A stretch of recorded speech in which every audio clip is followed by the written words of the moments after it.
Halo kawan maritim, apa kabar? Kali ini kita akan berkunjung ke pelabuhan yang sangat strategis di bagian barat Pulau Jawa. Pelabuhan Banten adalah pelabuhan terbesar kedua setelah Sunda Kelapa sejak abad 16. Kawan maritim, dahulunya Pelabuhan Banten tidak terletak di lokasi pelabuhan yang sekarang. Berlokasi di daerah Banten Lama, dari dulu hingga sekarang dikenal dengan daerah Karanghantu.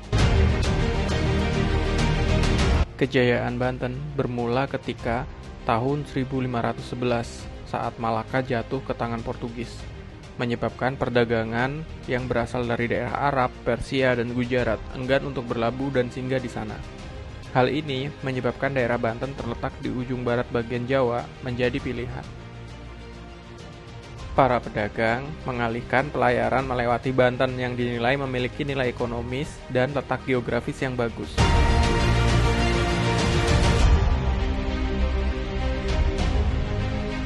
Daerah Banten atau dikenal juga oleh bangsa-bangsa Eropa sebagai daerah Bantam sebenarnya telah berkembang sejak awal abad 1 Masehi.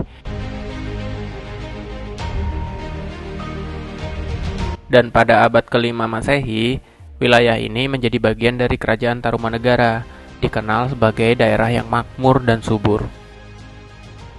Setelah Tarumanegara runtuh, wilayah barat Pulau Jawa dikuasai oleh Kerajaan Sunda. Pelabuhan ini menjadi salah satu pelabuhan penting selain Pontang, Cigede, Tamgara, Kalapa, dan Cimanuk milik Kerajaan Sunda. Meskipun Bantam telah masuk ke dalam catatan Tome Pires pada tahun 1513, Kesultanan Banten sendiri baru berdiri tahun 1527 oleh Maulana Hasanuddin. Banten menjadi kota pelabuhan yang berkembang sangat pesat.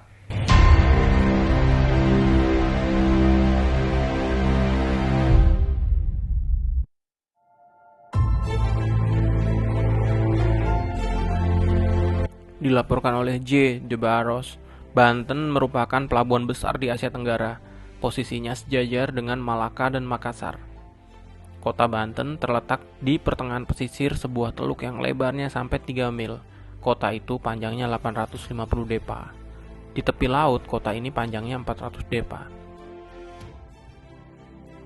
Di tengah-tengah kota Banten, saat itu ada sungai yang sangat jernih, di mana kapal jenis jung dan gale dapat berlayar masuk.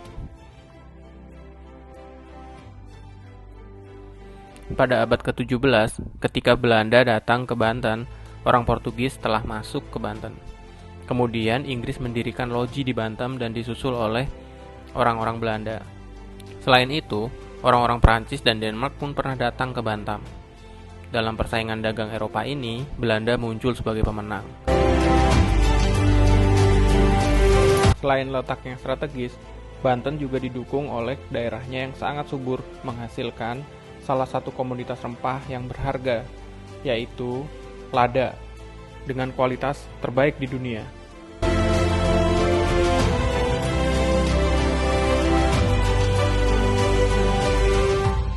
Selain komoditas dari daerahnya sendiri, di Pelabuhan Bantam juga berkumpul pelaut-pelaut dari seluruh penjuru Nusantara yang membawa berbagai komoditas juga dari berbagai wilayah.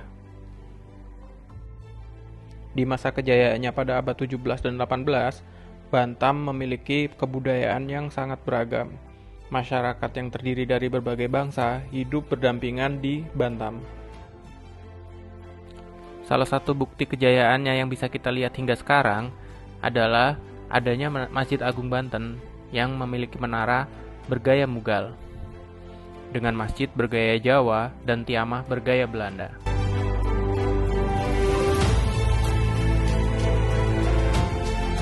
Selain masjid, terdapat juga benteng Surosoan yang berdiri sangat megah. Meskipun kini hanya tinggal reruntuhan, luas dan kemegahan serta keindahan Keraton Surosoan masih terlihat hingga sekarang.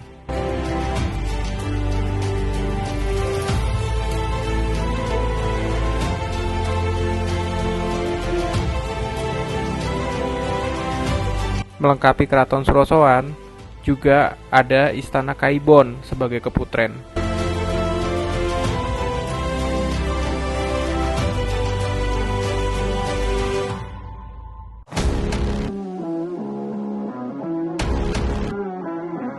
Tidak jauh dari Surosoan, terdapat benteng Spellwitz yang dibangun pada tahun 1681. Benteng ini milik Belanda atas seizin Sultan Banten waktu itu, yaitu Sultan Haji.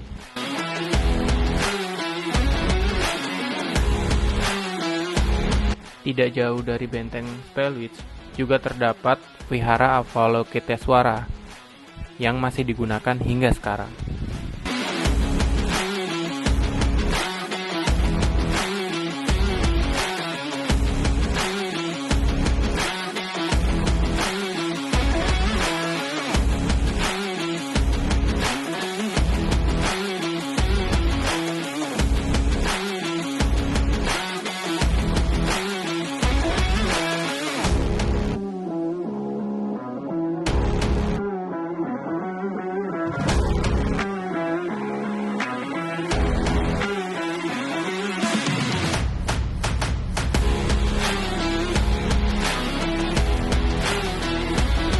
Kawan maritim, kini Pelabuhan Banten tidak lagi berpusat di Karangantu.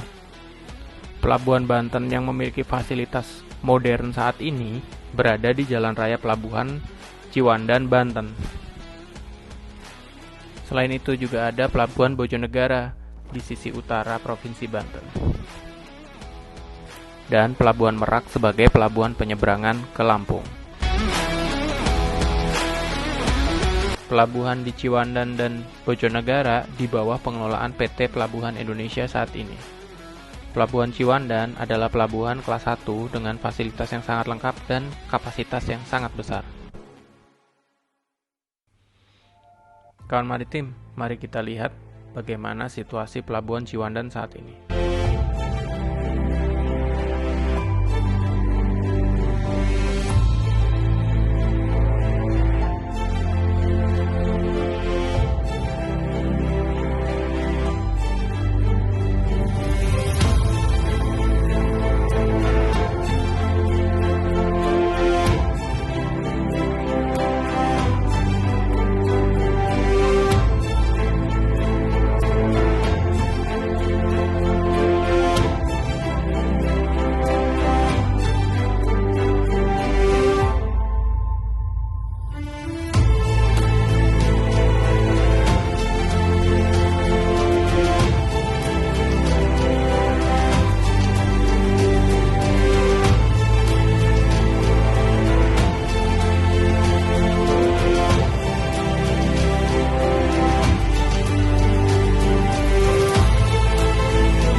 Maritim. Bagaimana? Megah kan pelabuhan-pelabuhan di Banten? Tidak hanya dari awal abad 1 Masehi, Banten terus berkembang hingga sekarang dan menjadi salah satu titik terpenting di Indonesia yang menghubungkan perdagangan baik di regional maupun internasional. Kita sudahi dulu ya keliling-keliling pelabuhan di Banten. Kita akan berjumpa lagi di kabar maritim berikutnya.